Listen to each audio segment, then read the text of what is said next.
ബിരിയാണിയാണ് ഉണ്ടാക്കുന്നത്. ബിരിയാണിയുടെ റെസിപ്പികളൊക്കെ ഞാൻ ഇപ്പോൾ ചെയ്തിട്ട് കുറേ നാളായിട്ടുണ്ട്. കുറേ വെറൈറ്റിയുള്ള റെസിപ്പികളൊക്കെ ബിരിയാണിയുടെ ഞാൻ ചെയ്തിട്ടുണ്ട്. പക്ഷെ ഇപ്പോൾ കുറച്ച് നാളായിട്ട് ബിരിയാണിയുടെ റെസിപ്പികളൊന്നും ചെയ്തിട്ടില്ല. അപ്പോൾ എനിക്ക് എന്നാലും ബിരിയാണി കഴിക്കാൻ വേണ്ടിയിട്ടൊരു കൊതിയുണ്ട്. ഞാനും ബിരിയാണി കഴിച്ചിട്ട് കുറേ നാളായി. സാധാരണ നമ്മൾ റെസ്റ്റോറൻറ്റിലേക്ക് പോകുമ്പോൾ നമുക്ക് അവിടെ നിന്ന് കിട്ടുന്ന ബിരിയാണിക്ക് നമ്മൾ വീട്ടിൽ വയ്ക്കുന്ന ബിരിയാണിയുടെ ടേസ്റ്റ് ഉണ്ടാവില്ല. പ്രത്യേകിച്ച് ഈ നോർത്ത് ഇന്ത്യൻ ബിരിയാണീസ് കഴിക്കുമ്പോൾ ഞാൻ അങ്ങനെ പുറത്തു പോയി കഴിക്കാറില്ല. പക്ഷെ ആരെങ്കിലും വീട്ടിലേക്ക് വല്ല ഫംഗ്ഷനേക്ക് ചെല്ലുമ്പോൾ ബിരിയാണി ഉണ്ടാവുമല്ലോ. അപ്പോൾ ആ ബിരിയാണിക്ക് എനിക്ക് നമ്മുടെ കേരളത്തിൽ ഉണ്ടാക്കുന്ന ബിരിയാണിയുടെ ടേസ്റ്റാണ് കൂടുതൽ ഇഷ്ടം. അപ്പോൾ ബിരിയാണികളിൽ വെച്ചിട്ട് എനിക്ക് കഴിക്കാൻ വേണ്ടി ഏറ്റവും കൂടുതൽ ഇഷ്ടമുള്ളത് ബീഫ് ബിരിയാണിയാണ്. അപ്പോൾ ഇത് നമ്മൾ ഉണ്ടാക്കുന്നത് ബീഫ് ബിരിയാണിയാണ് ഉണ്ടാക്കുന്നത്. അപ്പോൾ ക്രിസ്മസ് ഒക്കെ വരാനല്ലോ. അപ്പോൾ ക്രിസ്മസിന് ബിരിയാണി വയ്ക്കാൻ വേണ്ടിയിട്ട് പ്ലാൻ ഉണ്ടെന്ന് വെച്ചിട്ടുണ്ടെങ്കിൽ ഇതേപോലെ ബിരിയാണി ഉണ്ടാക്കി നോക്കാം. ഈ ബിരിയാണിക്ക് നല്ല ടേസ്റ്റ് കിട്ടാൻ വേണ്ടിയിട്ട് ഇതിലേക്ക് നമ്മളൊരു പ്രത്യേക ഒരു സാധനമൊക്കെ ചേർക്കുന്നുണ്ട്. അപ്പോൾ നിങ്ങൾക്ക് ആ വീഡിയോ ഇഷ്ടമാണെന്ന് വെച്ചിട്ടുണ്ടെങ്കിൽ വീഡിയോയുടെ അടിയിൽ ലൈക്ക് ചെയ്യുക, കമൻറ്റ്സ് ചെയ്യുക, പിന്നെ നിങ്ങളുടെ ഫ്രണ്ട്സിനും ഷെയർ ചെയ്യാൻ വേണ്ടിയിട്ട് മറക്കരുത്. അപ്പോൾ ഈ നമുക്ക് ഒട്ടും സമയം കളയേണ്ട തന്നെ നമ്മുടെ ബിരിയാണി റെഡി ആക്കിയിട്ടുണ്ട്. നമുക്ക് ബിരിയാണി റെഡിയാക്കാൻ വേണ്ടിയിട്ട് ഫസ്റ്റ് നമുക്ക് റൈസ് വേവിക്കാൻ വേണ്ടിയിട്ട് വയ്ക്കാം. റൈസ് വെന്ത് കഴിഞ്ഞ് കഴിഞ്ഞിട്ട് ഒരു 15 അല്ലെങ്കിൽ ഒരു 20 മിനിറ്റ് ആ ചൂടിൽ തന്നെ ചോറ് വെന്ത് കഴിഞ്ഞിട്ട് ഇങ്ങനെ ഇരിക്കണം. അപ്പോൾ അത് കഴിഞ്ഞ് കഴിഞ്ഞിട്ട് റൈസ് വേവിക്കാൻ വെച്ച് കഴിഞ്ഞിട്ട് നമുക്ക് ബീഫ് കറി റെഡിയാക്കിയിട്ട് എടുക്കുക. ബീഫിലേക്കുള്ള സാധനങ്ങളൊക്കെ കട്ട് ചെയ്താൽ മതി. അപ്പോൾ ഞാനിവിടെ ബസ്മതി റൈസാണ് എടുത്തേക്കുന്നത്. ഞങ്ങൾക്കിവിടെ റോയൽ എന്ന് പറഞ്ഞിട്ട് ഒരു ബ്രാൻഡ് കിട്ടും, അതാണ് എടുത്തേക്കുന്നത്. ഇപ്പോൾ റൈസ് ഏത് റൈസ് ആയിരുന്നാലും കുഴപ്പമില്ല കേട്ടോ. അപ്പോൾ ഞാനിവിടെ എടുത്തേക്കുന്നത് മെഷറിംഗ് കപ്പിൽ 4 കപ്പ് 250 ml മെഷറിംഗ് കപ്പിൽ 4 കപ്പ് അരിയാണ് എടുത്തേക്കുന്നത്. 4 കപ്പ് അരി എടുക്കുമ്പോൾ ആ സെയിം കപ്പിൽ തന്നെ 6 ഗ്ലാസ് വെള്ളം എടുക്കുക. ഇപ്പോൾ നിങ്ങളുടെ അടുത്ത് മെഷറിംഗ് കപ്പ് ഇല്ലാന്ന് വെച്ചിട്ടുണ്ടെങ്കിൽ നിങ്ങൾ ചായ കുടിക്കുന്ന ഗ്ലാസ്സിൽ 4 ഗ്ലാസ് അരി എടുക്കുക. എന്നിട്ട് ആ സെയിം ഗ്ലാസ്സിൽ തന്നെ 6 ഗ്ലാസ് വെള്ളം എടുക്കുക. പിന്നെ റൈസ് നമ്മൾ വേവിച്ചിട്ട് എടുക്കുമ്പോൾ അതിൻ്റെ കൂടെ കുറച്ച് മസാലയും ചേർക്കുന്നുണ്ട്. അപ്പോൾ അതിന് വേണ്ടിയിട്ട് ഞാനിവിടെ ഒരു 4 തക്കോലം എടുത്തിട്ടുണ്ട്. അപ്പോൾ ഞാനിവിടെ എടുത്തേക്കുന്ന തക്കോലം കുറച്ച് ചെറുതാട്ടോ. അപ്പോൾ നിങ്ങൾ എടുക്കുമ്പോൾ വലിയ തക്കോലമൊക്കെ എന്ന് വെച്ചിട്ടുണ്ടെങ്കിൽ ഒരു 2 തക്കോലം മതിയാവും. പിന്നെ ഒരു 4 കറിയാമ്പൂ എടുത്തിട്ടുണ്ട്, 10 ഏലക്കായി എടുത്തിട്ടുണ്ട്, പിന്നെ കറുകപ്പട്ട ഇത്രയ്ക്ക് എടുത്തിട്ടുണ്ട്. എൻ്റെ ഈ കറുകപ്പട്ടയ്ക്ക് അധികം കനമില്ല കേട്ടോ. അപ്പോൾ നിങ്ങൾ എടുക്കുമ്പോൾ നല്ല കനമുള്ള ഇത്രയ്ക്ക് വലിപ്പമുള്ള പീസൊക്കെയാണെന്ന് വെച്ചിട്ടുണ്ടെങ്കിൽ ഒരു 2 പീസ് ചേർത്താൽ മതിയാവും. പിന്നെ ഞാനിവിടെ കുറച്ച് ബേ ലീഫ് എടുത്തിട്ടുണ്ട്. ഈ ബേ ലീഫ് നിങ്ങളുടെ അടുത്ത് ഉണ്ടെന്ന് വെച്ചിട്ടുണ്ടെങ്കിൽ ചേർക്കാം. ഇപ്പോൾ നിങ്ങളുടെ അടുത്ത് ഇല്ലയെന്ന് വെച്ചിട്ടുണ്ടെങ്കിൽ ചേർത്തില്ലെങ്കിലും കുഴപ്പമില്ല. സാധാരണ സൂപ്പർ മാർക്കറ്റിലേക്ക് പോയിട്ടുണ്ടെങ്കിൽ ഈ ബേ ലീഫ് നമുക്ക് വാങ്ങാൻ വേണ്ടിയിട്ട് കിട്ടും കേട്ടോ. അപ്പോൾ ഇല്ലെങ്കിൽ ചേർക്കണ്ട, കുഴപ്പമില്ല. പിന്നെ പെരിഞ്ജീരകം ഞാനിവിടെ 1 ടീസ്പൂണാണ് എടുത്തേക്കുന്നത്. അപ്പോൾ ഇതെല്ലാവരും കൂടിയിട്ട് നമ്മൾ റൈസ് വേവിക്കുന്ന വെള്ളത്തിലേക്ക് ചേർക്കും. പിന്നെ റൈസ് വേവിക്കുന്ന വെള്ളത്തിലേക്ക് ഞാൻ 2 ടേബിൾ സ്പൂൺ വെളിച്ചെണ്ണയും കൂടിയിട്ട് ചേർക്കുന്നുണ്ട്. വെളിച്ചെണ്ണയ്ക്ക് വരെ നെയ്യ് ചേർത്താലും കുഴപ്പമില്ല. പക്ഷേ എൻ്റെ വെളിച്ചെണ്ണയ്ക്ക് ഇവിടെ നല്ല മണ്ണുള്ള നല്ല വെളിച്ചെണ്ണ. അപ്പോൾ എനിക്ക് വെളിച്ചെണ്ണ ചേർക്കുന്നതാണ് കൂടുതൽ ഇഷ്ടം. അപ്പോൾ പിന്നെ വെള്ളത്തിലേക്ക് നമ്മൾ ആവശ്യത്തിന് ഉപ്പും ചേർക്കും. ഈ ബസ്മതി റൈസൊക്കെ നമ്മൾ ഇതേപോലെ വേവിച്ചിട്ട് എടുക്കുമ്പോൾ റൈസിൽ വെള്ളത്തിൻ്റെ ഉപ്പ് ഒരു പൊടിക്കൊന്ന് കൂടി നിൽക്കണം. അപ്പോഴായിരിക്കും ആ റൈസിൻ്റെ ഉള്ളിലേക്കുള്ള ആ ഉപ്പും കൂടിയിട്ടൊക്കെ ഒന്ന് കിട്ടുക. പിന്നെ നമ്മൾ ബീഫ് കറി വയ്ക്കുമ്പോൾ അതിലേക്ക് നമുക്ക് ഗരം മസാല ചേർക്കണമല്ലോ. അപ്പോൾ നിങ്ങൾ ഈ സെയിം ഗരം മസാല തന്നെ എടുത്തിട്ട് പൊടിച്ചിട്ട് എടുക്കുക. ഇനി അതൊരു ചെറിയ മാറ്റം വരുത്തേണ്ടത് എന്താണെന്ന് വെച്ചിട്ടുണ്ടെങ്കിൽ ഈ പെരിഞ്ജീരകം ഉണ്ടല്ലോ, ഇത് 1 ടീസ്പൂണാണല്ലോ എടുത്തേക്കുന്നത്. അപ്പോൾ നിങ്ങൾ എടുക്കുമ്പോൾ ഗരം മസാല പൊടിക്കാൻ വേണ്ടിയിട്ട് 2 ടീസ്പൂൺ പെരിഞ്ജീരകം എടുക്കുക. ബാക്കിയുള്ളതെല്ലാവരും സെയിം. ഈ ബേ ലീഫ് ചേർക്കണ്ട. പിന്നെ ബാക്കിയുള്ളതെല്ലാം കൂടിയിട്ട് ഈ പെരിഞ്ജീരകം 2 ടീസ്പൂണും കൂടിയിട്ട് പൊടിച്ചിട്ട് റെഡിയാക്കിയിട്ട് വയ്ക്കാം. അത് നമുക്ക് ബീഫ് കറിയിലേക്ക് ഗരം മസാലയായിട്ട് ചേർക്കാം. അപ്പോൾ ഫസ്റ്റ് എന്ത് ചെയ്യണമെന്ന് വെച്ചിട്ടുണ്ടെങ്കിൽ ഞാൻ അരി നന്നായിട്ടൊന്ന് കഴുകിയെടുക്കട്ടെ. അപ്പോൾ ഇനി നമ്മൾ റൈസ് വേവിക്കാൻ വേണ്ടിയിട്ട് വയ്ക്കാൻ വേണ്ടിയിട്ട് പോകണം. അപ്പോൾ ഞാൻ അരി എടുത്തിരുന്ന സെയിം കപ്പിൽ തന്നെ 6 കപ്പ് വെള്ളം എടുത്തിട്ടുണ്ട്. ഒട്ടും വെള്ളം കൂടുകയും വേണ്ട, ഒട്ടും വെള്ളം കുറയുകയും വേണ്ട. ഇനി ഇതിലേക്ക് ഒരു 2 ടേബിൾ സ്പൂൺ വെളിച്ചെണ്ണ ചേർക്കാം. ഇതിലേക്ക് ആവശ്യത്തിന് ഉപ്പ് ചേർക്കാം. ഇതിലേക്ക് നമ്മളോട് എടുത്ത് വെച്ചേക്കണ ഈ എല്ലാ സ്പൈസസും ചേർക്കാണ്. ഉണ്ടാവും ഇത്രയ്ക്ക് റൈസിന് ഇത്രയ്ക്ക് വെള്ളം മതിയോന്ന്, ഇത്രയ്ക്ക് വെള്ളം ആവശ്യമുള്ളൂ കേട്ടോ. അപ്പോൾ ഇനി ഇതിലേക്ക് അരി ചേർക്കാണ്. അരി ഞാനിവിടെ നന്നായിട്ട് കഴുകിയെടുത്തിട്ടുണ്ട്. ഞാൻ വെള്ളം തിളയ്ക്കാൻ വേണ്ടിയിട്ട് വെയിറ്റ് ചെയ്യണില്ല, ഇതിൻ്റെ ഒപ്പം തന്നെ ചേർക്കാണ്. അപ്പോൾ റൈസ് നമ്മൾ കഴുകിയെടുത്ത് കഴിയുമ്പോൾ ചിലപ്പോൾ റൈസിൽ വെള്ളം ഉണ്ടാവുമല്ലോ. വെള്ളം കൈ കൊണ്ട് നന്നായിട്ട് ഞാനിപ്പോൾ പാത്രത്തിൽ നിന്ന് ഇങ്ങനെ വെള്ളം നന്നായിട്ട് ഊറ്റി കളഞ്ഞിട്ടാണ് എടുക്കുന്നത്. അല്ലെങ്കിൽ നമ്മൾ ചിലപ്പോൾ പാത്രത്തിൻ്റെ അടിയിൽ നന്നായിട്ട് വെള്ളം ഉണ്ടാവും. വെള്ളം കൂടിയിട്ട് അങ്ങോട്ട് ആയിട്ടുണ്ടെങ്കിൽ നമ്മുടെ റൈസിൻ്റെ വേവ് കറക്റ്റ് ആവില്ല. ഇനി ഞാനിവിടെ മൂടി വയ്ക്കുകയാണ്. ഇനി ചെയ്യുന്ന കാര്യം നിങ്ങൾ പ്രത്യേകം ശ്രദ്ധിക്കുക. ഈ വെള്ളം നന്നായിട്ട് തിളച്ച് കഴിയുമ്പോൾ തീ നന്നായിട്ട് കുറച്ച് വയ്ക്കുക. നിങ്ങളുടെ ഗ്യാസിൽ എന്തോരം തീ കുറച്ച് വയ്ക്കാൻ പറ്റുമോ അത്രയ്ക്ക് തീ കുറച്ച് വയ്ക്കുക. എന്നിട്ട് ആ ചെറിയ തീയിലിരുന്നിട്ട് റൈസ് അവിടെ ഇരുന്നിട്ട് വെന്തോളൂ. അത് കഴിഞ്ഞിട്ട് അപ്പോൾ നിങ്ങൾ ആ സമയം കൊണ്ട് നമ്മുടെ ബീഫ് കറിയിലേക്കുള്ള സാധനങ്ങളൊക്കെ കട്ട് ചെയ്തിട്ട് എടുക്കുക. തിളച്ച പഠിക്കാൻ തീ നന്നായിട്ട് കുറച്ച് വയ്ക്കണം. പിന്നെ എപ്പോഴും നമ്മൾ തുറന്ന് നോക്കണ്ട. ഒരു 10 മിനിറ്റ് കഴിഞ്ഞ് കഴിയുമ്പോൾ തീ ഓഫ് ചെയ്ത് വയ്ക്കുക. എന്നിട്ട് ആ ചൂടോട് കൂടിയിട്ട് തന്നെ 15 മിനിറ്റ് റൈസ് അങ്ങനെ തന്നെ ഇരിക്കട്ടെ. അത് കഴിഞ്ഞിട്ട് നമ്മൾ റൈസ് എടുത്ത് നോക്കിയിട്ടുണ്ടെങ്കിൽ റൈസ് ശരിക്കും നല്ല കറക്റ്റ് പാകത്തിന് വെന്ത് കിട്ടിയിട്ടുണ്ടാവും. അപ്പോൾ തീ ഓഫ് ചെയ്ത് കഴിഞ്ഞിട്ട് നമുക്കൊന്ന് തുറന്ന് നോക്കണമെന്ന് ആഗ്രഹം ഉണ്ടാവില്ല. അപ്പം തുറന്ന് നോക്കിക്കോ, കുറച്ച് സ്പൂണോട് കുറച്ച് ചോറ് എടുത്തൊന്ന് നോക്കിക്കോ. അപ്പോൾ നോക്കുമ്പോൾ അത്രയ്ക്ക് അങ്ങോട്ട് വെന്തിട്ടുണ്ടാവില്ല. അപ്പോൾ ആ ചൂടിൽ തന്നെ അങ്ങനെ തന്നെ മൂടി വയ്ക്കാം. അപ്പോൾ ഒരു 15-20 മിനിറ്റ്, 15 മിനിറ്റ് മതിയാവും, കുഴപ്പമൊന്നുമില്ല. ഇനി ഞാൻ എടുത്ത് പറയണില്ല, നന്നായിട്ട് തിളച്ച് കഴിഞ്ഞ് കഴിയുമ്പോൾ തീ എന്തോരം കുറച്ച് വയ്ക്കാമോ അത്രയ്ക്ക് കുറച്ച് വയ്ക്കണം. ബീഫ് കറി റെഡി ആക്കിയിട്ട് എടുക്കുക. അപ്പോൾ അതിന് വേണ്ടിയിട്ട് ഞാനിവിടെ 1 കിലോ ബീഫ് എടുത്തിട്ടുണ്ട്. ഞങ്ങൾക്കിവിടെ ഹലാലിൽ നിന്ന് നല്ല ഫ്രഷ് ബീഫ് കിട്ടും. അപ്പോൾ 1 കിലോ ബീഫാണ് എടുത്തേക്കുന്നത്. അപ്പോൾ ഞാൻ കട്ട് ചെയ്യാണ്ടാണ് വാങ്ങിച്ചത്. കാരണം നമുക്ക് ബിരിയാണിയിലേക്ക് ഒരുപാട് ചെറിയ ചെറിയ പീസ് വേണ്ടല്ലോ, കുറച്ച് വലിയ വലിയ പീസായിട്ട് കട്ട് ചെയ്തിട്ട് എടുക്കുക. അപ്പോൾ ഇതാണ് ബീഫാണ്ട് നീക്കി വയ്ക്കുക. ഈ കറിയിലേക്കുള്ള മസാല റെഡിയാക്കാൻ വേണ്ടിയിട്ട് 2 മീഡിയം സവോള എടുത്തിട്ടുണ്ട്. അത് നല്ല കനം കുറച്ചിട്ട് സ്ലൈസ് ചെയ്തെടുത്തിട്ടുണ്ട്. പിന്നെ ഇതേപോലത്തെ ഒരു വലിയ കഷ്ണം ഇഞ്ചി എടുത്തിട്ടുണ്ട്. പിന്നെ പച്ചമുളക് ഞാനിവിടെ ഈ ചെറിയ ടൈപ്പ് പച്ചമുളക് ഒരു 6 പച്ചമുളക് എടുത്തിട്ടുണ്ട്. ഇതിലേക്ക് നമ്മൾ മുളക് പൊടി ചേർക്കണില്ല കേട്ടോ. അപ്പോൾ എരിവിന് വേണ്ടിയിട്ട് പച്ചമുളകും കുരുമുളക് പൊടിയാണ് ചേർക്കുന്നത്. അപ്പോൾ നിങ്ങൾക്ക് നല്ല എരിവ് വേണമെന്ന് വെച്ചിട്ടുണ്ടെങ്കിൽ നിങ്ങളതനുസരിച്ചിട്ട് പച്ചമുളക് കൂടുതൽ ചേർത്തോ. പിന്നെ ഞാനിവിടെ വെളുത്തുള്ളി എടുത്തിട്ടുണ്ട്. വെളുത്തുള്ളി ഞാനത് ചെറുതും വലുതാക്കിയിട്ടുണ്ട്. അപ്പോൾ നിങ്ങൾ എടുക്കുമ്പോൾ വലിയ വെളുത്തുള്ളിയാണെന്ന് വെച്ചിട്ടുണ്ടെങ്കിൽ ഒരു 18 വെളുത്തുള്ളി എടുക്കുക. ചെറിയ വെളുത്തുള്ളിയൊക്കെ എന്ന് വെച്ചിട്ടുണ്ടെങ്കിൽ ഒരു 24-25 വെളുത്തുള്ളി എടുക്കുക. അപ്പോൾ എന്ത് ചെയ്യുന്നത് വെച്ചിട്ടുണ്ടെങ്കിൽ ഈ ഇഞ്ചിയും പിന്നെ വെളുത്തുള്ളിയും പച്ചമുളകും ഇത് 3ഉം കൂടിയിട്ട് മിക്സിയുടെ ചെറിയ ജാറിലിട്ടിട്ട് ഒന്ന് കറക്കിയിട്ട് എടുക്കുക. ഭയങ്കര പേസ്റ്റ് പോലെ അരച്ചിട്ട് എടുക്കണ്ട. നമ്മൾ കല്ലുമ്മയ്ക്ക് വെച്ചിട്ട് നന്നായിട്ട് ചതച്ചിട്ട് എടുക്കില്ലേ, അതേപോലെ എടുക്കണം. അപ്പോൾ മിക്സിയുടെ ചെറിയ ജാറിലിട്ടിട്ട് കറക്കിയിട്ട് എടുത്താൽ മതി. പിന്നെ മസാലപ്പൊടികളായിട്ട് ഞാനിവിടെ കുരുമുളക് പൊടി എടുത്തിട്ടുണ്ട്, മഞ്ഞൾപ്പൊടി ചേർക്കണുണ്ട്, പിന്നെ മല്ലിപ്പൊടി, മുളക് പൊടി ചേർക്കണില്ല, പിന്നെ ഗരം മസാല പൊടിക്കണ ഞാൻ നേരത്തെ പറഞ്ഞിട്ടുണ്ടായിരുന്നല്ലോ, അതാണ് നമ്മൾ മസാലപ്പൊടികളായിട്ട് ചേർക്കുന്നത്. അപ്പോൾ ഞാനിവിടെ ആ വെള്ളത്തിലേക്ക് ഇട്ടുന്ന സെയിം മസാല തന്നെ എടുത്തിട്ട് ഞാനിവിടെ പൊടിച്ച് വെച്ചിട്ടുണ്ട് കേട്ടോ. ഫ്രഷായിട്ട് പൊടിച്ചിട്ട് ചേർക്കാം. അപ്പോൾ നല്ല ടേസ്റ്റും നല്ല സ്മെല്ലൊക്കെ ഉണ്ടാവുമല്ലോ. പിന്നെ കറിയുടെ ഒരു ലാസ്റ്റൊക്കെ ആകുമ്പോൾ നമ്മൾ അതിലേക്ക് ഞാനിവിടെ ഒരു 2 പിടി തേങ്ങ എടുത്തിട്ടുണ്ട്. അല്ലെങ്കിൽ ഇതിപ്പോൾ ഒരു ചെറിയ തേങ്ങയുടെ 1/4 ഭാഗമാണ് എടുത്തേക്കുന്നത്. പിന്നെ ഒരു 10 കാഷ്നട്ട് എടുത്തിട്ടുണ്ട്. ഇതിലേക്ക് നമ്മൾ ആവശ്യത്തിന് വെള്ളം ഒഴിച്ചിട്ട് ഇത് നല്ല പേസ്റ്റ് പോലെ അരച്ചിട്ട് ബീഫ് കറി ഒരു 3/4 ഭാഗം റെഡി ആയി കഴിയുമ്പോൾ നമ്മൾ ഈ തേങ്ങയും ഈ കാഷ്നട്ടും കൂടിയിട്ട് അരച്ചേക്കണ പേസ്റ്റും കൂടിയിട്ട് ചേർക്കും. കറിയിലേക്ക് പുളിക്ക് വേണ്ടിയിട്ട് തക്കാളി വേണം. തക്കാളി ഞാനിവിടെ ഇതേപോലത്തെ ഒരു വലിയ തക്കാളിയാണ് എടുത്തേക്കുന്നത്. അപ്പോൾ ചെറിയ ടൈപ്പ് തക്കാളി എന്ന് വെച്ചിട്ടുണ്ടെങ്കിൽ ഒരു 2 തക്കാളി എടുക്കുക. ബിരിയാണി ഗാർണിഷ് ചെയ്യാൻ വേണ്ടിയിട്ട് ഞാനിവിടെ കാഷ്നട്ട് എടുത്തിട്ടുണ്ട്. ഈ നിങ്ങൾക്ക് ഉണക്കമുന്തിരി വേണമെന്ന് വെച്ചിട്ടുണ്ടെങ്കിൽ ഉണക്കമുന്തിരി എടുക്കുക.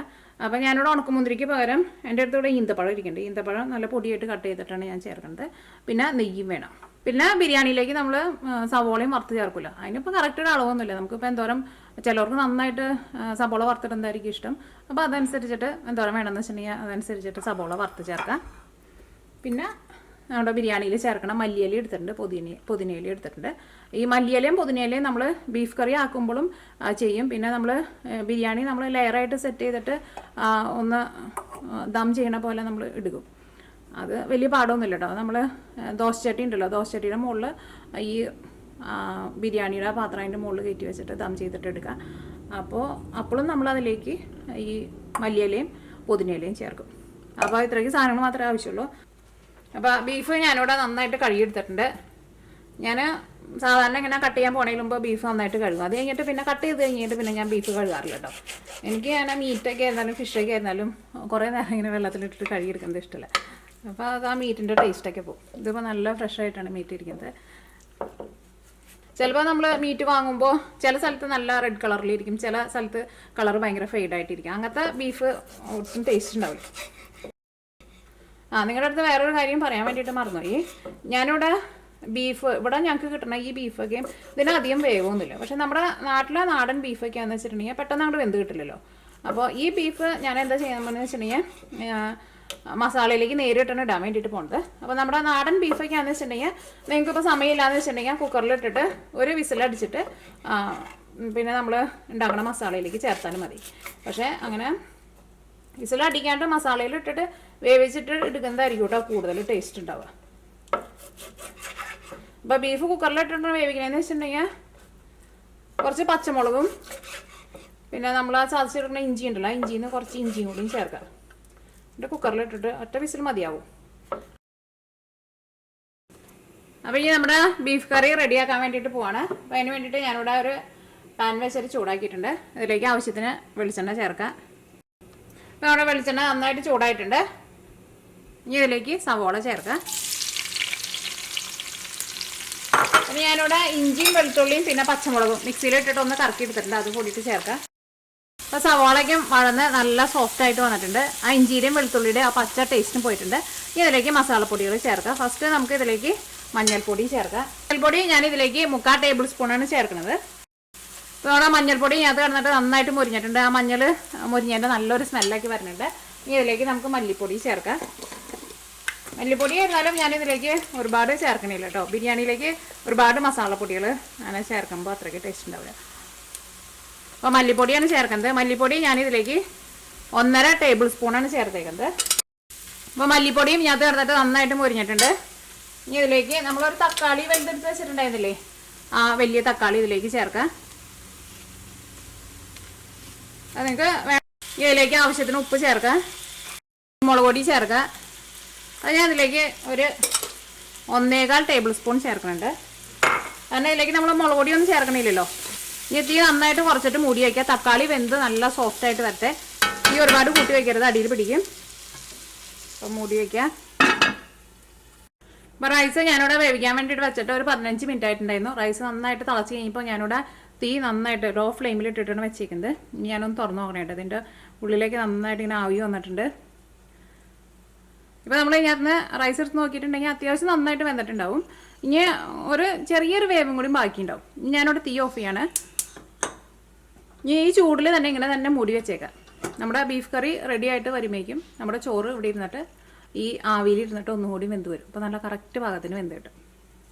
അപ്പോൾ ഇതിനകത്ത് തക്കാളിയൊക്കെ നന്നായിട്ട് വെന്ത് ഉടഞ്ഞിട്ടുണ്ട്. ഇതിനകത്ത് ചെറുതായിട്ട് വെളിച്ചെണ്ണ ഇങ്ങനെ തെളിഞ്ഞു വന്നിട്ടുണ്ട്. ഇനി ഇതിലേക്ക് നമ്മൾ ബീഫ് ചേർക്കാൻ വേണ്ടിയിട്ട് പോവാണ്. അപ്പോൾ അതിന് മുമ്പായിട്ട് നമുക്ക് ഇതിലേക്ക് ഗരം മസാല കൂടി ചേർക്കണം. ഞാൻ ഇവിടെ ഇതേപോലെ ഇങ്ങനെ ടേബിൾ സ്പൂണിലാണ് ചേർക്കുന്നത്. ഒരു 2 ടേബിൾ സ്പൂൺ ഗരം മസാലയാണ് ചേർത്തേക്കുന്നത്. ഇനി നമുക്ക് കറി റെഡി ആയി കഴിഞ്ഞിട്ട് ടേസ്റ്റ് നോക്കിയിട്ട് വേണമെന്ന് വെച്ചിട്ടുണ്ടെങ്കിൽ ചേർക്കാം. പക്ഷേ ഇത്രയ്ക്ക് മതിയാവും, 2 ടേബിൾ സ്പൂൺ മതിയാവും. അപ്പോൾ ഗരം മസാല ഇതിനകത്ത് കിടന്നിട്ട് നന്നായിട്ട് മിക്സ് ആയിട്ടിട്ട് ഇനി നമ്മൾ കട്ട് ചെയ്ത് വെച്ചേക്കുന്ന ബീഫ് ചേർക്കാൻ വേണ്ടിയിട്ട് പോവാണ്.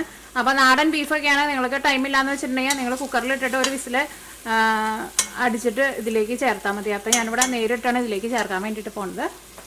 ഇതിലേക്ക് ആവശ്യത്തിന് ഉപ്പ് ചേർക്കാം. ഫസ്റ്റൊക്കെ നമ്മൾ ഉപ്പ് ചേർക്കുമ്പോൾ കുറച്ച് ചേർത്താൽ മതി കേട്ടോ. അത് കഴിഞ്ഞിട്ട് പിന്നെ ബീഫിൻ്റെ ഒരു ടേസ്റ്റ് നോക്കണ ഒരു പരിവാകുമല്ലോ. അപ്പോൾ നമ്മൾ ടേസ്റ്റ് നോക്കി കഴിഞ്ഞിട്ട് പിന്നെ വേണമെന്ന് വെച്ചിട്ടുണ്ടെങ്കിൽ അതനുസരിച്ചിട്ട് ചേർത്താൽ മതി. ഇതിലേക്ക് ഞാനിവിടെ കുറച്ച് മല്ലിയിലയും പുതിനയിലയും ചേർക്കുന്നുണ്ട്. ഞാനിവിടെ ചേർക്കുന്നത് പുതിനയിലയാണ് ചേർക്കുന്നത്. നല്ല പൊടിയായിട്ട് കട്ട് ചെയ്തിട്ട് ചേർക്കാം. ഇതിലേക്ക് ബീഫ് വേവിക്കാൻ വേണ്ടിയിട്ട് ഞാൻ ഇതിലേക്ക് 1 ഗ്ലാസ് വെള്ളമാണ് ചേർക്കുന്നത്. അപ്പോൾ നമ്മുടെ നാടൻ ബീഫൊക്കെ ആണെങ്കിൽ നിങ്ങൾക്ക് അറിയാമല്ലോ, കുറച്ചും കൂടി വേവ് കൂടുതലുണ്ടാവും. അപ്പോൾ നിങ്ങൾ അതനുസരിച്ചിട്ട് ഒരു 1.5 ഗ്ലാസ് വെള്ളം മതിയാവും. എന്നിട്ട് ചെറിയ തീയിലിട്ടിട്ട് മൂടി വെച്ചിട്ട് വേവിച്ചാൽ മതി. പിന്നെ ഈ ബീഫാണ് നന്നായിട്ട് ചൂടായി കഴിഞ്ഞ് കഴിയുമ്പോൾ ബീഫിൻ്റെ ഉള്ളിൽ നിന്ന് അത്യാവശ്യം നന്നായിട്ട് വെള്ളം വരുമല്ലോ. അപ്പോൾ ഞാൻ ഇതിലേക്ക് ഇപ്പോൾ 1 ഗ്ലാസ് വെള്ളമാണ് ചേർക്കുന്നത്. അപ്പോൾ നമ്മുടെ കറി മൂടി വയ്ക്കട്ടെ. അപ്പോൾ നമ്മുടെ കറി തിളച്ചിട്ടുണ്ട് നന്നായിട്ട്. അപ്പോൾ ഞാനിവിടെ ഈ തീ കുറച്ചിട്ട് മൂടി വയ്ക്കുകയാണ്. ഇടയ്ക്ക് ആ കറി ഒന്ന് ഇളക്കിയിട്ട് കൊടുക്കണം. ഒന്ന് നന്നായിട്ടൊന്ന് തിക്കായിട്ട് വന്നിട്ടുണ്ട്. കറി കാണാൻ വേണ്ടിയിട്ട് നല്ല ഭംഗിയില്ലേ, അതേപോലെ തന്നെ നല്ല മണമൊക്കെ വരുന്നുണ്ട്. ഇനി ഞാനിതിലേക്ക് നമ്മുടെ തേങ്ങയും പിന്നെ കാഷ്യൂട്ടും കൂടിയിട്ട് അരച്ച് വയ്ക്കാൻ വേണ്ടിയിട്ട് പറഞ്ഞിട്ടുണ്ടായിരുന്നില്ലേ, അതാണ് ഇനി ഇതിലേക്ക് ചേർക്കാൻ വേണ്ടിയിട്ട് പോകുന്നത്. അപ്പോൾ ബീഫ് ഒരു 3/4 ഭാഗം. അപ്പോൾ അതെന്ന് വെച്ചിട്ടുണ്ടെങ്കിൽ ഏകദേശം വെന്ത് കഴിഞ്ഞ് കഴിയുമ്പോൾ അതിലേക്ക് നമ്മുടെ ഈ പേസ്റ്റ് ചേർക്കാം. ഈ പേസ്റ്റ് ചേർക്കട്ടെ. നല്ല പേസ്റ്റ് പോലെ അരച്ചെടുക്കണം. ഈ തീ നന്നായിട്ട് കൂട്ടി വെച്ചിട്ട് നിർത്താണ്ട് ഇളക്കി കൊടുത്തുകൊണ്ടിരിക്കണം. ഇത് ഒരുവിധം നല്ല തിക്കായിട്ട് വരണം കേട്ടോ നമ്മുടെ കറി. അല്ലെങ്കിൽ ഒരു മീഡിയം ഫ്ലെയിമിൽ മൂടി വയ്ക്കുക. മൂടി വെച്ചാലും കുഴപ്പമില്ല. അപ്പോൾ ഇതിനകത്ത് കുറച്ച് ഗ്രേവി ഉണ്ട്, എനിക്ക് ഒന്നുകൂടി ഒന്ന് തിക്കായിട്ട് എടുക്കണം. അത്യാവശ്യം എരിവ് ഉണ്ടാകുന്ന ഒരുപാട് എരിവ് അങ്ങോട്ടില്ല കേട്ടോ. നിങ്ങൾക്ക് എരിവ് നന്നായിട്ട് വേണമെന്ന് വെച്ചിട്ടുണ്ടെങ്കിൽ നിങ്ങളതനുസരിച്ചിട്ട് പച്ചമുളക് ചേർത്തോ. അപ്പോൾ ഇനി നമ്മുടെ കറി ഒന്നുകൂടി ഒന്നും തിക്കായിട്ടൊന്ന് വരട്ടെ. ഞാനിവിടെ കറിയിലേക്ക് ലാസ്റ്റ് കുറച്ച് മല്ലിയിലയും പുതിനയിലയും കൂടിയിട്ട് ചേർക്കുന്നുണ്ട്. അപ്പോൾ നമ്മുടെ ബീഫ് കറി റെഡി ആയിട്ടുണ്ട്. ഇതിൻ്റെ ഗ്രേവിക്ക് നല്ല തിക്കായിട്ട് വന്നിട്ടുണ്ട്. ഇതേപോലെ നല്ല തിക്കായിട്ടുള്ള ഗ്രേവിയാണ്. കറി നല്ല ടേസ്റ്റ് ഉണ്ട്. ഇനി തീ ഓഫ് ചെയ്യട്ടെ. ഈ കറി ഒന്ന് ഇരുന്ന് കഴിയുമ്പോൾ ഒന്നുകൂടി ഒന്ന് നന്നായിട്ടൊന്ന് തിക്കായിട്ട് വരും കേട്ടോ. അപ്പോൾ ഇനി നമ്മളിനി ഇതിലേക്കുള്ള സവോള, ബിരിയാണിയിലേക്കുള്ള സവോളയും ഇനി വറക്കാൻ വേണ്ടിയിട്ട് പോകുന്നത്. അപ്പം ഇനി നമ്മൾ നെയ്യിൽ സവോളയും പിന്നെ കാഷ്നട്ടും പിന്നെ ഞാനിതിലേക്ക് ഉണക്കമുന്തിരി അല്ല ചേർക്കണത്, ഈന്തപ്പഴമാണ് ചേർക്കണത്. ഈന്തപ്പഴം ഞാനിവിടെ കുറച്ച് ചെറുതായിട്ട് കട്ട് ചെയ്തിട്ട് എടുത്തിട്ടുണ്ട്. അപ്പോൾ ഞാനിതിലേക്ക് സവോള, നമ്മൾ ചിലർ ബിരിയാണിയിൽ ലെയർ ചെയ്യുന്ന സമയത്ത്, ഗാർണിഷ് ചെയ്യുന്ന സമയത്ത് കുറേ സവോള ഇങ്ങനെ വറുത്തിട്ട് ചേർക്കില്ലേ, അങ്ങനെ വേണമെന്ന് വെച്ചിട്ടുണ്ടെങ്കിൽ നിങ്ങൾക്ക് കൂടുതൽ സവോള വറുക്കാം കേട്ടോ. അപ്പോൾ ഞാനിവിടെ ഒരു വലിയ സവോളയാണ് എടുത്തേക്കുന്നത്. ആ സവോള നെയ്യിൽ വറുത്തിട്ട് ആ നെയ്യും കൂടിയിട്ടാണ് ആ ബിരിയാണിയിലേക്ക് ചേർക്കുന്നത്. അല്ലെങ്കിൽ ചിലപ്പോൾ നമ്മൾ ബിരിയാണിക്ക് ഉണ്ടാക്കുമ്പോൾ നെയ്യ് വെറുതെ അങ്ങോട്ട് ലെയർ ചെയ്യുമ്പോൾ ചേർക്കുമല്ലോ. പക്ഷെ അങ്ങനെ ചേർക്കുന്നതിനേക്കാളും നല്ലത് നമ്മൾ സവോളയിൽ മൊരിയിച്ചിട്ട് ചേർക്കാം. അപ്പോൾ ബിരിയാണിക്കൊക്കെ ആയിരുന്നാലും നല്ല മണം ഉണ്ടാവും. അപ്പോൾ അതേപോലെയാണ് ചെയ്യാൻ വേണ്ടിയിട്ട് പോകുന്നത്. അപ്പോൾ നിങ്ങൾക്ക് സവോള കൂടുതൽ വേണമെന്ന് വെച്ചിട്ടുണ്ടെങ്കിൽ ബാക്കിയുള്ള സവോള നിങ്ങൾ സാധാരണ എന്തോ ഓയിലാണ് വറുത്തെടുക്കണമെന്ന് വെച്ചിട്ടുണ്ടെങ്കിൽ അതേപോലെ വറുത്തിട്ട് ബാക്കിയുള്ള സവോള അങ്ങനെ ചേർക്കാം. കുറച്ച് സവോള ഇതേപോലെ നെയ്യിൽ വറുത്തിട്ട് ചേർക്കാം. അപ്പോൾ ഞാനിതിലേക്ക് നെയ്യാണ് ചേർക്കണത്. ഇതേപോലെ ഇങ്ങനെ ടേബിൾ സ്പൂണിൽ ഇതിങ്ങനെ നിറച്ചെടുക്കേണ്ടത്. ഇതിപ്പോൾ ടേബിൾ സ്പൂണിൻ്റെ കണക്ക് പറയാമെന്ന് വെച്ചിട്ടുണ്ടെങ്കിൽ ഇതൊരു 7 ടേബിൾ സ്പൂൺ നെയ്യ് ഉണ്ടാവും. ബിരിയാണിക്ക് ആകുമ്പോൾ നെയ്യ് അത്യാവശ്യം നന്നായിട്ട് വേണമല്ലോ. അപ്പോൾ ഫസ്റ്റ് നമുക്ക് കാഷ്നട്ടും ഈന്തപ്പഴവും ഒന്ന് വറുത്ത് നീക്കി വയ്ക്കാം. അപ്പോൾ അതിലേക്ക് ഞാനിവിടെ ഈന്തപ്പഴമാണ് ചേർക്കുന്നത്. അപ്പോൾ ഇതിനകത്ത് കുറച്ച് നെയ്യ് കുറവുണ്ട്, ഞാൻ കുറച്ചും കൂടി നെയ്യ് ചേർക്കുന്നുണ്ട്. അപ്പോൾ നമ്മുടെ സവോള മൊരിഞ്ഞു തുടങ്ങിയിട്ടുണ്ട്. ഞാനിപ്പോൾ ഇതിലേക്ക് ഇത്രയ്ക്ക് കുറച്ച് മഞ്ഞൾപ്പൊടി ചേർക്കുന്നുണ്ട്, ഒരു 2 നുള്ളുണ്ടാവും. അപ്പോൾ നമ്മുടെ സവോള മൊരിഞ്ഞ് വരുമ്പോൾ നല്ല മണം ഉണ്ടാവും. ഞാൻ നെയ്യിലിരുന്നിട്ട് 2 മിനിറ്റ് കൂടി കഴിഞ്ഞാൽ ഒന്നുകൂടി ഒന്ന് മൊരിഞ്ഞോളൂ. അപ്പോൾ ഞാനിവിടെ തീ ഓഫ് ചെയ്തു. ഇനി നമ്മൾ ബിരിയാണി സെറ്റ് ചെയ്യാൻ വേണ്ടിയിട്ട് പോവാണ്. അപ്പോൾ ഇനി നമ്മുടെ ചോറ് എടുക്കട്ടെ. ചോറ് ഞാനിവിടെ അങ്ങനെ തന്നെ മൂടി വെച്ചേക്കാണ്. ഇതിൻ്റെ ഉള്ളിലേക്ക് നന്നായിട്ട് ഇങ്ങനെ ആവികളിലൊക്കെ ഇരിക്കുന്നുണ്ട്. ഇനി നമ്മുടെ ചോറ് നോക്കാം. ചോറ് നല്ല കറക്റ്റ് പാകമായിരിക്കും. ഞാൻ ആ പറഞ്ഞ അളവിൽ അതേപോലെ തന്നെ നിങ്ങൾ ചെയ്തിട്ടുണ്ടെന്ന് വെച്ചിട്ടുണ്ടെങ്കിൽ ചോറ് ഒട്ടും വെന്ത് കുഴഞ്ഞു പോവില്ല, നല്ല ചോറായിട്ട് കിട്ടും. ചോറിന് ഞാൻ എന്താ ചെയ്യുന്നത് വെച്ചിട്ടുണ്ടെങ്കിൽ ഇതിപ്പോൾ അങ്ങനെ ഈ പാത്രത്തിൽ നിറഞ്ഞിരിക്കുകയാണല്ലോ. അപ്പോൾ ഞാനിവിടെ കുറച്ച് വലിയൊരു പാത്രത്തിലേക്ക് ഈ ചോറ് പകർത്താൻ വേണ്ടിയിട്ട് പോവാണ്. അപ്പോൾ ചോറിനിപ്പോൾ അത്യാവശ്യം നല്ല ചൂടുണ്ട് കേട്ടോ. അപ്പോൾ കൈ കൊണ്ട് വേണമെന്ന് വെച്ചിട്ടുണ്ടെങ്കിൽ കൈ കൊണ്ട് ഒന്ന് ഉടച്ചിടാം. അപ്പോൾ നമ്മുടെ ചോറ് ഞാനിവിടെ ആ പാത്രത്തിൽ നിന്ന് വേറൊരു പാത്രത്തിലേക്ക് പകർത്തിയിട്ടുണ്ടായിരുന്നു. അപ്പോൾ ഇങ്ങനെ ചിലപ്പോൾ ഇങ്ങനെ കട്ട പിടിച്ച പോലെ ഇരിക്കണമെന്ന് വെച്ചിട്ടുണ്ടെങ്കിൽ നിങ്ങൾ കൈ കൊണ്ടൊന്ന് ഉടച്ചു കൊടുത്തോട്ടോ. അപ്പോൾ ഈ റൈസ് ഞാനവിടെ നീക്കി വയ്ക്കുകയാണ്. ഈ നമ്മുടെ ബിരിയാണി ഞാനിവിടെ സെറ്റ് ചെയ്യാൻ വേണ്ടിയിട്ട് പോകണം. അപ്പോൾ കുക്കറിലോട്ടോ ബിരിയാണി സെറ്റ് ചെയ്യാൻ വേണ്ടിയിട്ട് പോകുന്നത്. ഞാനിവിടെ കുക്കറിൻ്റെ അടിയിൽ കുറച്ച് നെയ്യൊന്ന് ഇട്ട് കൊടുക്കുന്നുണ്ട്. ഇതിലേക്ക് നമ്മൾ ഇടാൻ പോകുന്നത് ഫസ്റ്റ് നമ്മൾ കറി ഇടും, അത് കഴിഞ്ഞിട്ട് ചോറിടും, പിന്നെ അത് കഴിഞ്ഞിട്ട് നമ്മൾ വറുത്ത് വെച്ചേക്കുന്നതൊക്കെ ഇടും. അങ്ങനെ ലെയർ ചെയ്തിട്ടാണ് ഇടാൻ വേണ്ടിയിട്ട് പോകുന്നത്. ചോറിൻ്റെ മുകളിലേക്ക് വേണം നമ്മുടെ നെയ്യിൽ വറുത്ത് വെച്ചേക്കുന്ന സവോള ചേർക്കാൻ വേണ്ടിയിട്ട്.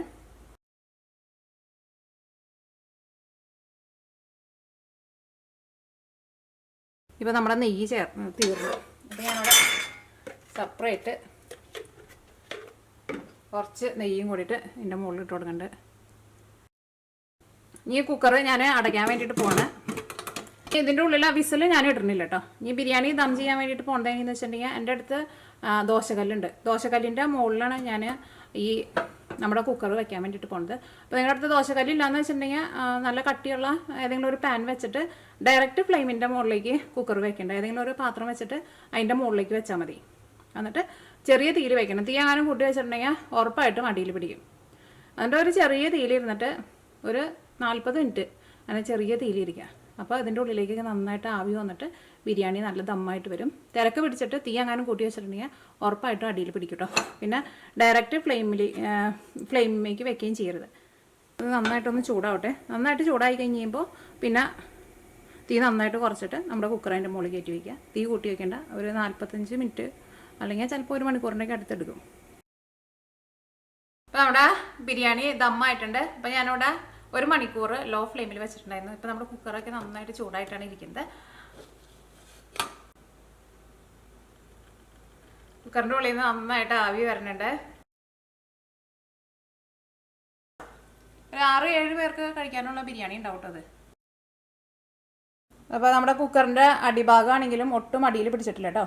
അപ്പോൾ ദം ചെയ്യാൻ വേണ്ടിയിട്ട് വയ്ക്കുമ്പോൾ തീ ഒരുപാട് കൂട്ടി വയ്ക്കരുത്. കൂട്ടി വെച്ചിട്ടുണ്ടെങ്കിൽ ഉറപ്പായിട്ടും നമ്മുടെ ബിരിയാണി അടിയിൽ പിടിക്കും. അപ്പോൾ നമ്മുടെ ബീഫ് ബിരിയാണി റെഡി ആയിട്ടുണ്ട്.